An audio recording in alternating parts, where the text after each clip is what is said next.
Mana cinta yang tadi itu?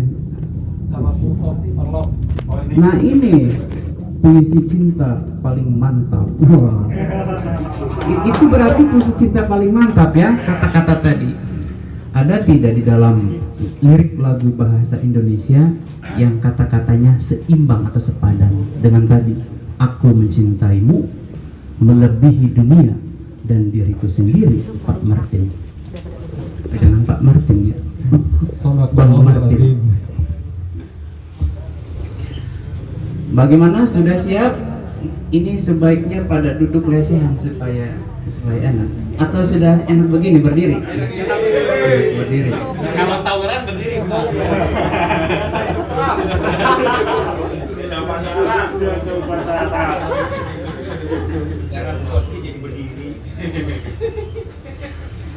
Kita mulai saja ya. Ini ada 2 tulisan tetapi tidak akan saya baca, hanya pokok-pokoknya saja. Mau kita mulai yang jadi sastrawan serba bisa itu mudah, atau masuk ke pembahasan 2 buku Charles Bukowski yang diterjemahkan oleh saudari Hamzah Muhammad. Saudara. Ya, malam ini saudari. Dan ingat, mengucapkan kata orang itu harus tepat. Ini namanya Charles Bukowski. Bukowski. Ya. Biu. Charles Bukowski. Cek di Google Translate. Charles Bukowski. Kayak itu ya, sambal di Garut tuh sambal Cibiuk gitu. Ya.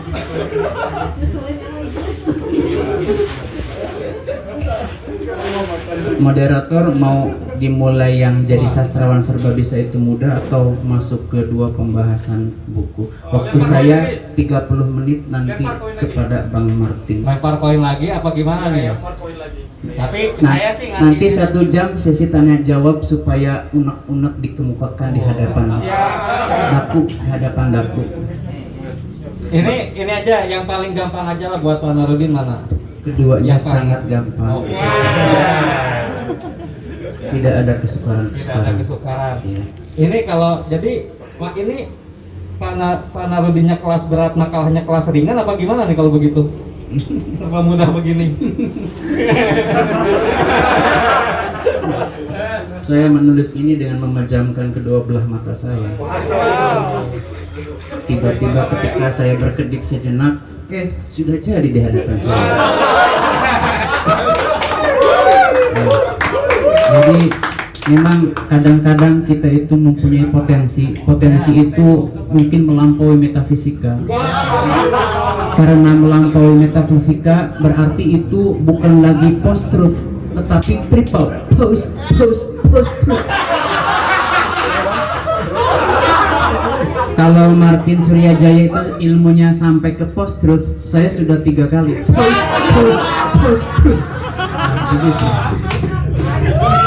Jadi sastra di masa post truth 3 kali Bang Martin. Tapi ini rupa-rupanya di sini sudah jago-jago pada ulung ya. Jadi penyair itu mudah sudah dikuasai. Jadi proses itu mudah sudah dikuasai. Jadi penerjemah itu mudah sudah di tangan. Jadi esais dan kritikus sastra itu mudah sudah di perut. Bagaimana kini jadi kritikus sastra apa mudah juga sudah di luar kepala. Lalu penutup sudah di luar kepala, jadi saya buang ya. Jadi itu apa namanya? Kurikulum. Oh iya, yang CV-nya itu yang bermanfaat untuk dibacakan ya. Jadi Pak Narudin itu kayak Sunan Gunung Jati sebetulnya. Itu Apa tidur di Cirebon, di perahu, bangun-bangun sudah di Cina gitu kan. Ini melek, bangun-bangun sudah jadi esai, dan ternyata kenapa mudah ya karena itu apa tubuhnya gitu. Yang mudah itu tadi udah dibilang kan. Jadi sastrawan, esais, penerjemah. Jadi sesuai apa yang ada dalam tulisan dengan apa yang mewujud dalam dirinya. Begitu ya Pak? Oh, tidak mengerti. Coba diambil lagi. Diambil lagi ya. Kita agak serius sekarang, betul? Harus serius. Karena di samping kita ini ada yang menulis buku yang tebal sekali ini. Iya, buku Panarudin kalau sejarah di sini, Muhammad. estetika ya Martin Surya. Jadi kita agak serius. Kalau di dalam teori dekonstruksi yang diutamakan itu membaca ini nih, yang pengantar di muka yang ini. Kutipan di muka atau bahkan catatan kaki.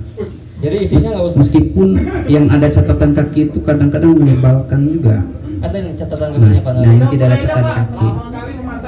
Ya, jadi pengantar ini nih.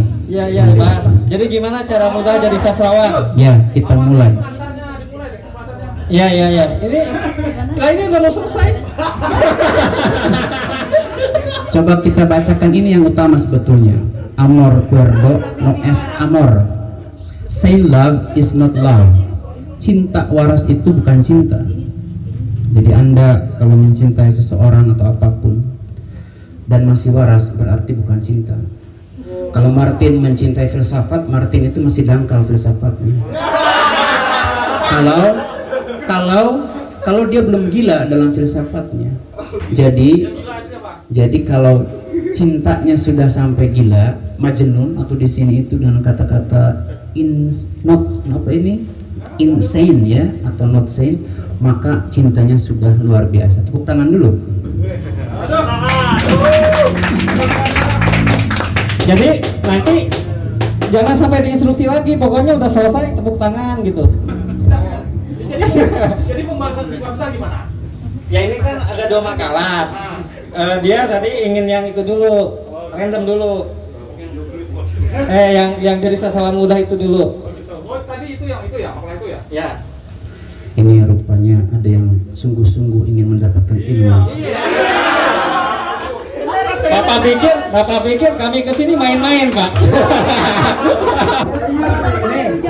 Ini datang dari Cirebon. Sengaja kesini mau ketemu saya. Saya bilang saya aja kesini mau ketemu Pak Narudin gitu. Ada yang dari Bandung, ada yang dari Sulawesi. Waduh, jauh sekali. Coba dari Banggai. Saya kira apa yang saya tulis ini dengan memejamkan mata ini tidak ada faedahnya, ternyata memerlukan. Bahkan ini ada seorang yang mengenakan kaos itu di sana tadi. Kapan mulainya aku sudah dahaga terhadap ilmu yang Anda utarakan? Begitu. Kapan katanya dimulainya?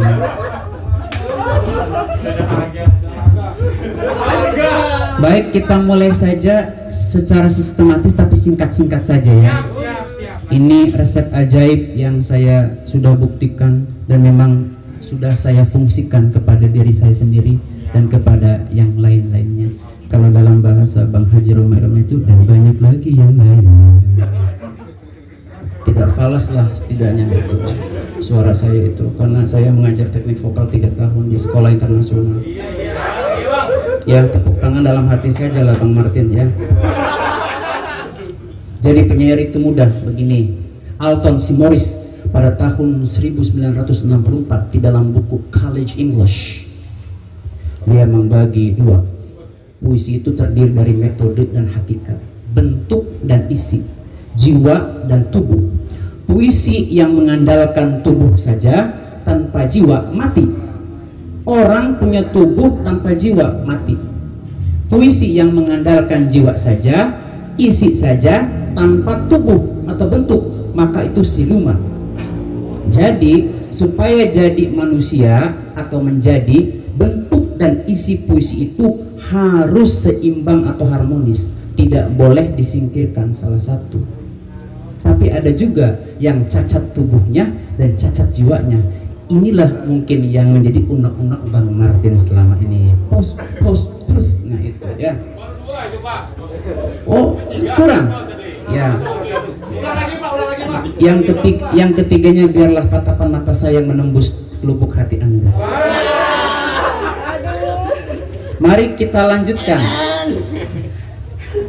Jadi proses itu mudah. Nah ini dia ini. Konon menulis puisi itu banyak mengandalkan kalbu. Kalbu itu ada yang hitam, ada yang tutul-tutul, ada yang putih. Tetapi konon menulis prosa itu lebih mengandalkan pikiran atau logika kita. Jadi oleh sebab itu ketika kita merangkai kata-kata yang demikian panjang di dalam prosa atau bentuk prosais, maka kon, nah itu hati-hati ya, jangan sampai tadi itu kena ketidakwarasan ya. Itu baru suku kata pertama yang awal itu, ke belakangnya harus dengan kesadaran. Konsentrasi. Menulis prosa harus dengan konsentrasi yang sangat memadai. Menulis puisi harus pula dengan konsentrasi yang memadai. Tapi ada bedanya. Untuk puisi itu bisa ditunda-tunda itu konsentrasinya itu. Begitu sudah selesai tidur sejenak, kita kembali melihat lagi. Kenapa? Sebab monolog jiwa itu sebetulnya repetitif, berulang-ulang. Puisi itu monolog jiwa yang berulang-ulang. Ketika dibaca jadi dialog. Nah, seperti itu. Kita lanjutkan. Bagaimana jadi penerjemah itu mudah? Nah, ini dia persoalannya. Bang Martin ini memiliki kemampuan bahasa asing yang memukau. Ketika dia dikatakan dia bukan penerjemah, maka dia tidak sepadan atau tidak level dengan saya. Itu kekeliruan yang maha agung sebetulnya. Jadi ada dua yang maha agung, Tuhan dan kekeliruan. Sebab ada yang memiliki potensi bahasa yang menjulang, tetapi dia memilih untuk menerjemahkan dalam Kalbu. diskursnya atau wacana-wacana dalam buku-bukunya, esai-esai misalnya atau teori tertentu. Ada pula yang mengemukakannya ke dalam bentuk karya sastra, puisi, prosa, dan drama. Hanya kalau dalam tradisi formalisme Rusia misalnya, Roman Jakobson, fungsi puitis itu harus dibuktikan, seperti cinta harus dibuktikan. Kenapa? Sandalma itu ada debunya sedikit. Ini lawan jenis ya, bukan sesama jenis. Kenapa? Di sandal Japikmi itu ada debunya. Itu ekspresi cinta yang paling minim, karena cinta itu harus dibuktikan. Kalau cinta tidak dibuktikan, maka nah ini tadi saya melihat ada suatu dua kata ini, fuck me. Nah ya, jadi fuck me. Because Saya sebagai orang yang ujung-ujungnya kok jadi porno. enggak, gue mau nanya gitu. Hubungan kok nggak dibuktikan dengan Fatmi itu apa ininya? Apa hubungannya? Iya. jadi ada terjemahan yang bersifat literal, ada terjemahan yang bersifat lateral.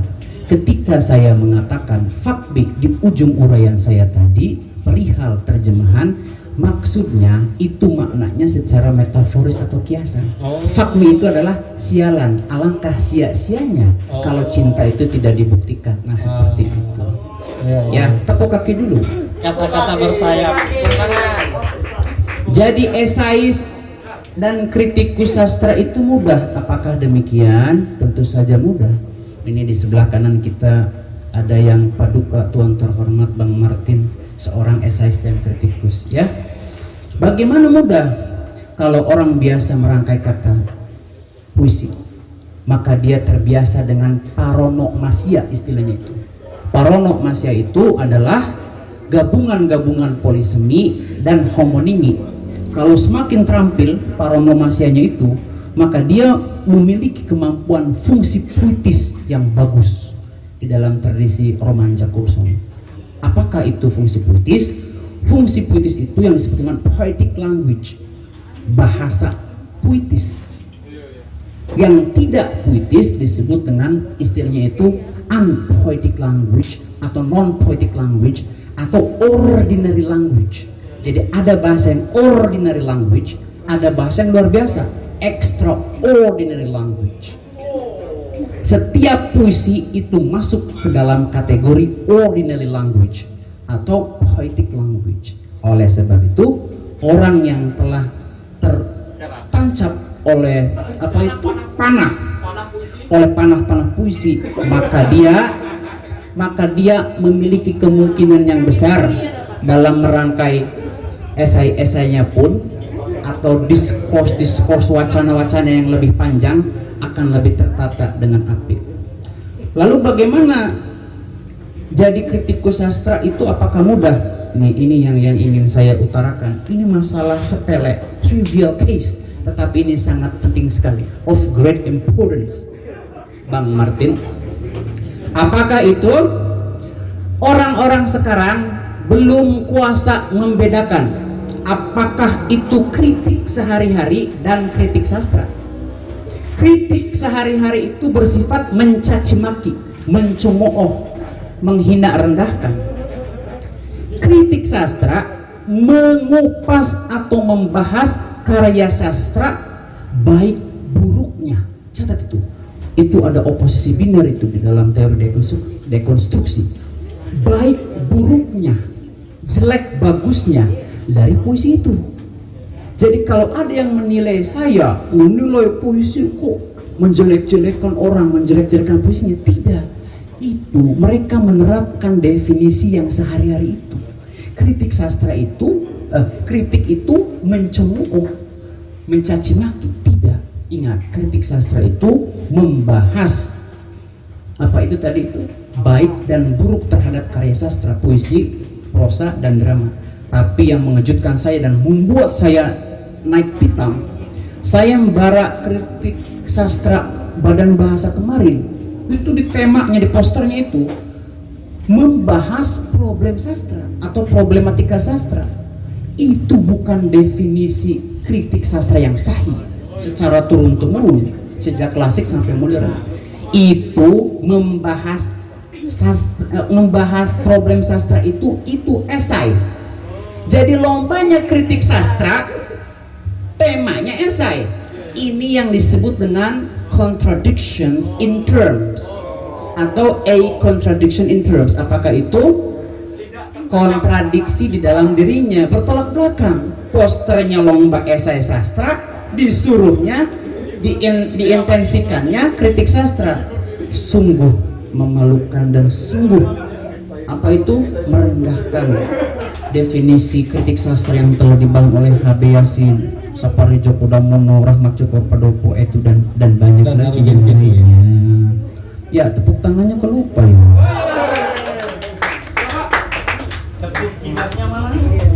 Nah, tapi tadi ada yang lupa nih. Bagaimana jadi penerjemah sastra yang baik sebelum masuk kepada ini ya, teman-teman, yang baik hati dan akalnya harus diperbaiki. Belum. Kritikus sastra bukan petawar sastra. Menerjemahkan itu mengalihkan bahasa sumber, source language, ke dalam bahasa sasaran, target language.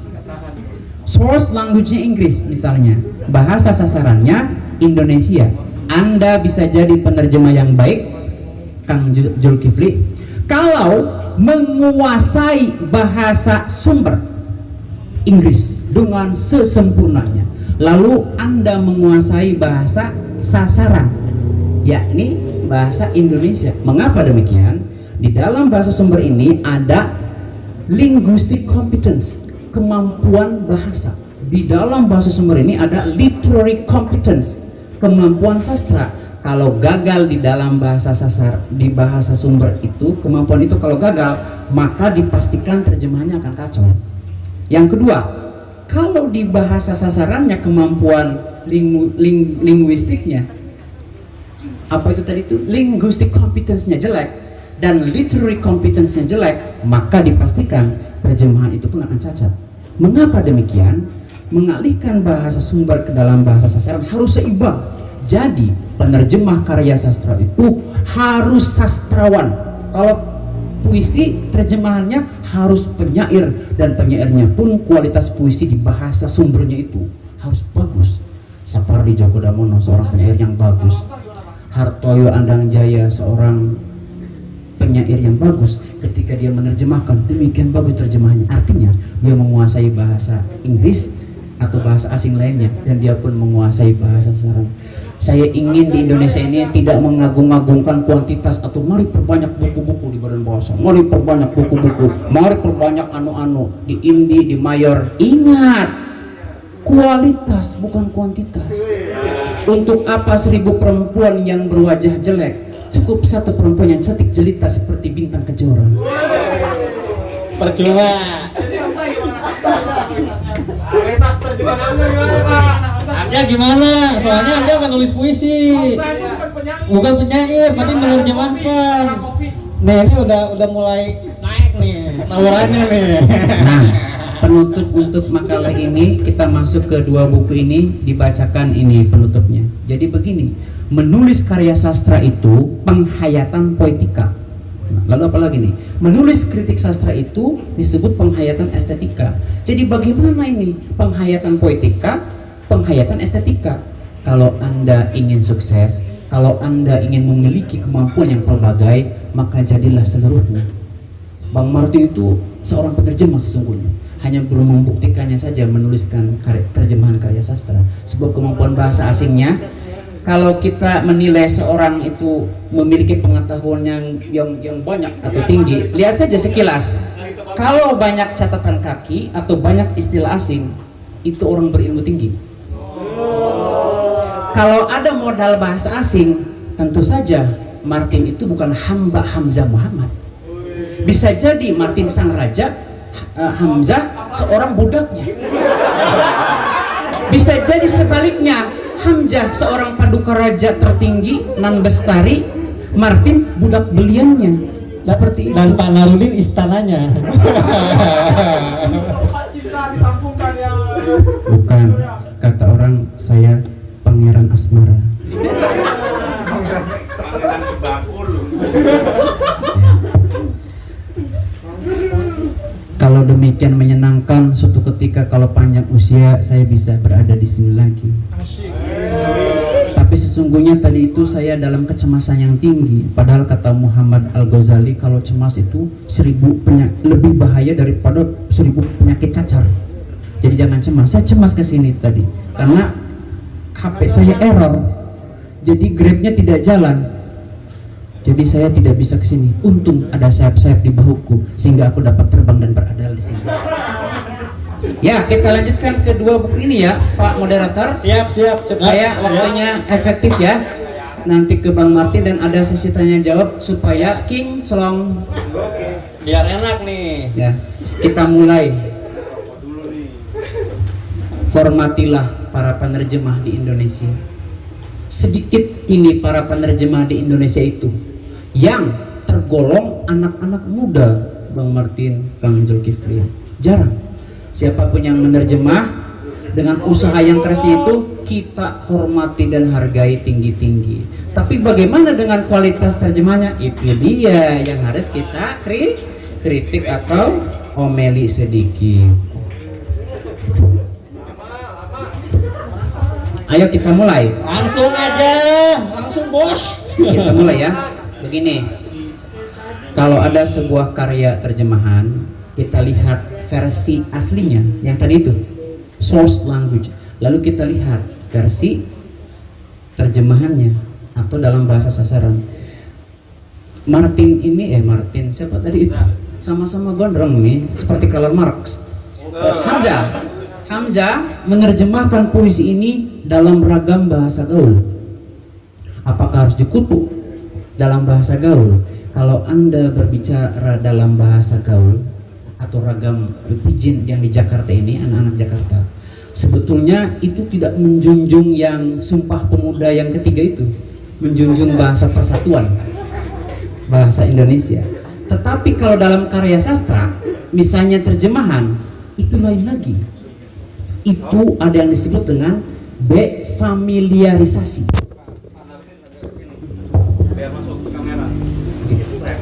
Sudah?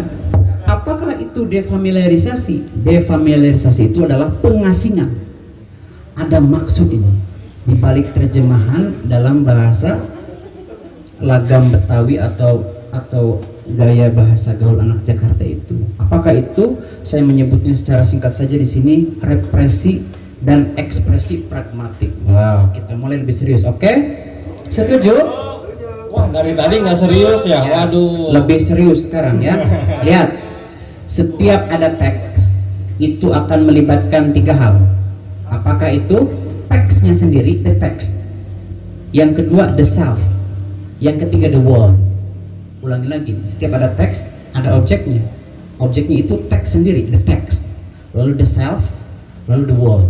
The text itu apa yang ditulis atau diterjemahkan oleh Hamzah Muhammad.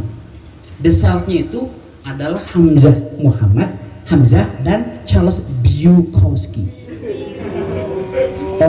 Orang keren itu mengucapkan kata orang pun harus tepat. Jangan salah. Ya. Sebetulnya yang tepat itu bukan pasca kebenaran, tetapi pos kebenaran. Kenapa demikian? Itu Badan Bahasa harus dikritik itu posternya. Kenapa demikian? Pos itu sesudah tetapi masih berkaitan ilmunya, pemikirannya masih berkaitan. Strukturalisme dengan post-strukturalisme. Post-strukturalisme itu tidak bisa menyingkirkan atau menafikan 100% strukturalisme. Roland Barthes atau ucapan Inggrisnya Roland Barthes, dia tetap saja terpengaruh oleh Ferdinand de Saussure. Strukturalisme, kau selama ini salah mengucapkan Ferdinand de Saussure dengan logat Prancis dong. Bagaimana? Betul Bang Martin? Ferdinand de Saussure, Roland Barthes, Roland Barthes. Oh kepanjangan. Saya kebiasaan dalam cinta memperpanjang-panjang, jadi ternyata tidak cocok. Biasanya yang begini cepat. Ya, aduh, mana lagi ya? The text. Gini aja, kita baca aja puisinya Pak Narudin, biar ada gambaran bagaimana puisi terjemahan. Belum masuk. Oke, tapi nanti dibacakan. 2 menit lagi, pengantarnya. Oke, dibacakan ya Maklum, puisinya. ini akademis kritikus sastra, Siap. bukan petahur sastra. Ya. Ini harus akademis. Dibacakan ya, karena banyak yang belum baca ternyata. Ya. Biar ada gambaran bagaimana sih betul. kualitas terjemahannya. Sebetulnya saya menghindari membaca puisi terjemahan ini ya, karena itu akan meruntuhkan dunia persilakan saya. Kita runtuhkan. Ini ilmu penting ini. Mana ya? Sebentar, saya ada iklan sedikit buku saya mana ya? Buku saya baru saja selesai menulis Epistemofilia, Dialektika Teori Sastra Kontemporer. Nah ini Bang Martin. Nah ini ya murah lah, tinggal hubungi saja nomor WA di sini di penerbitnya ya. Ini yang kuantitas apa yang kualitas? Nah, apa? Ini kan tadi jangan banyak-banyak nerbitin buku. Ini maha kualitas. Ya. Ya. Tipis saja sih, tapi waduh ya. Iya. Yang tebal itu isinya ini ya. Lalu ya. Secara enggak Bukunya langsung kebetulan. saya membaca referensi sumbernya ini bahasa Inggris semua. Sampai sakit 1 minggu. Wah. Sayang kepada teman-teman di sini, saya membuat yang tipis saja, tidak terlalu tebal, supaya hobi membaca.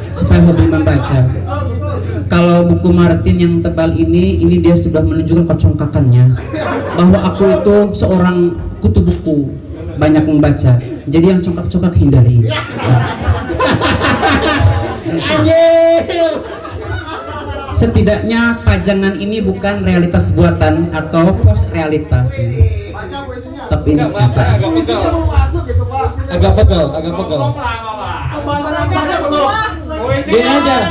Puisi ini di sini Pak Narudin kalau nggak dipenuhi galak loh. Iya mau. Di sebelah kanan kita ini ada kritikus sastra. Kritikus sastra itu dia menunggu ada fakta tekstual. Nah, Textual evidence. Jadi kalau saya tidak membacakan puisi terjemahan, runtuhlah kekritikusan sastra saya. Karena kritikus sastra itu harus mengungkapkan bukti tekstual. Tapi ini ada 2 menit lagi nih. Ini the self. Ini teorinya. The self. Dengarkan. The self itu ada 2. Charles Bukowski, penulis asli puisinya, dan penerjemah Hamzah Muhammad. Nah, ternyata Hamzah Muhammad itu terinfeksi represi dari puisi itu. Lalu setelah terepresi dia itu ya, dia jiwanya terguncang-guncang ya, terguncang-guncang. Lalu dia mengomunikasikan kepada kita semua khalayak ramai, yakni ekspresi pragmatik. Kenapa demikian? Saya buktikan ya, bahwa terjemahan Hamzah itu ada terjemahan yang membuktikan bahwa dirinya terepresi. secara psikoanalitis, analitis, ya. Ini dengan pengucapan suku katanya harus jelas. Psikoanalitis. Nah itu.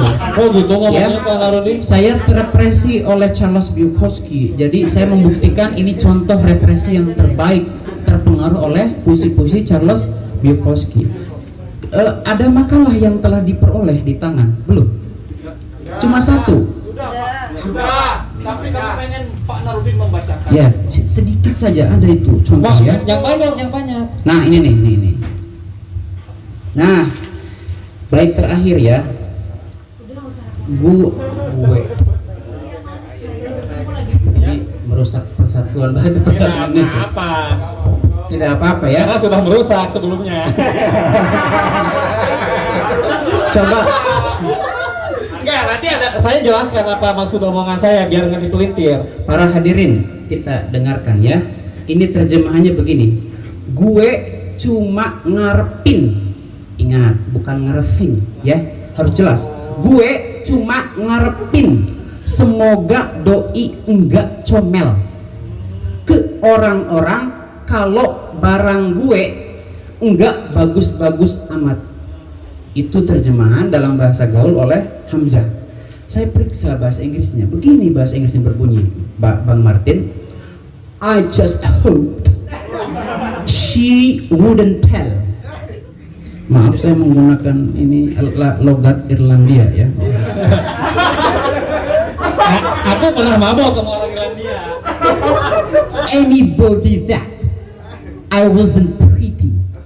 Nah, ini kalau diterjemahkan ke dalam bahasa Indonesia yang baik dan benar dan mulus ya, seperti ini.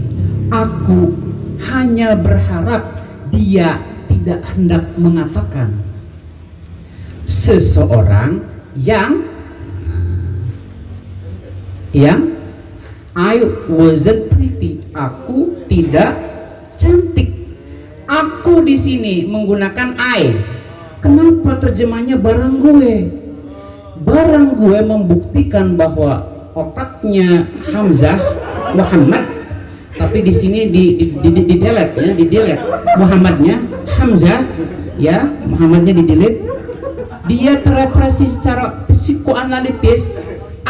Aku diterjemahkan menjadi barang aku, atau dalam ranah bahasa gaul barang gue. Saya jadi deg-degan itu. Barang gue itu apa? Barang gue itu jadi deg-degan ya. Kenapa demikian? Yaitu dia karena berhubungan dengan isi dari dua buku puisi ini. Yang pertama judulnya Bahaya Laten Hidup Abadi, Charles Bukowski. Yang kedua puisi cinta paling mantap, Charles Bukowski, Fuck Me. Dikenal Charles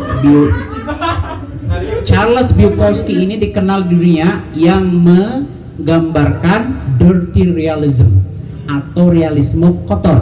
Oleh sebab itu termasuk ideologi. Setiap penulis dalam teori resepsi atau reader response, dia mewakili ideologinya. Ideologi yang dibawa oleh Charles Bukowski adalah itu, dirty realism.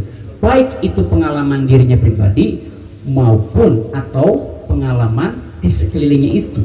Coba, apakah bisa terjadi seperti itu? Kalau kita membaca puisi-puisi dalamnya, itu menggambarkan kehidupan yang kotor-kotor itu. Apakah ini Charles Bukowski sendiri? Saya beritahu, di dalam karya sastra atau puisi ada dua aku. I itu dibagi dua, ada persona, ada voice. Kalau persona berarti si Charles Bukowski-nya itu sendiri. Kalau voice berarti aku lirik, dia mewakilkan kepada tokoh itu. Nah, sekarang masalahnya apakah keterpengaruhan atau terrepresi Hamzah itu sebagai persona Hamzah atau sebagai voice Hamzah? Ketika saya membaca agak banyak ya, buku terjemahannya itu, ternyata yang seperti itu tadi itu sedikit, ya banyak. Jadi Hamzah ini masih ada kesempatan selama hayat masih di kandung badan untuk tobat nasuha ya.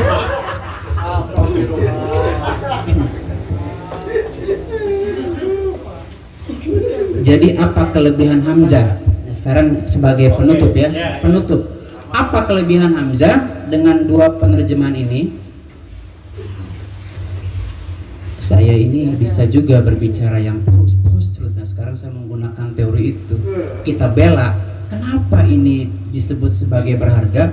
Begini. Hamzah melakukan apa yang disebut dengan filsafat dialektika, dialektis. Dia memberikan yang jelek-jelek terjemahan Bukowski ini. Ideologinya jelek, isinya jelek, porno-porno diberikan ke khalayak ramai. Apa itu? Itu tesis. Tesis adalah suatu lubang yang menunggu ditutup. Menunggu ditutupnya itu adalah antitesis. Tesis yang disampaikan oleh puisi-puisi terjemahan Hamzah itu tesis. Diberikan pada kita, ada antitesis dalam benak kita. Ketika ada, saya meminjam Mikhail Bakhtin, ini dialogis namanya. Ketika terjadi dialogis, maka akan muncul sintesis. Sintesis itu adalah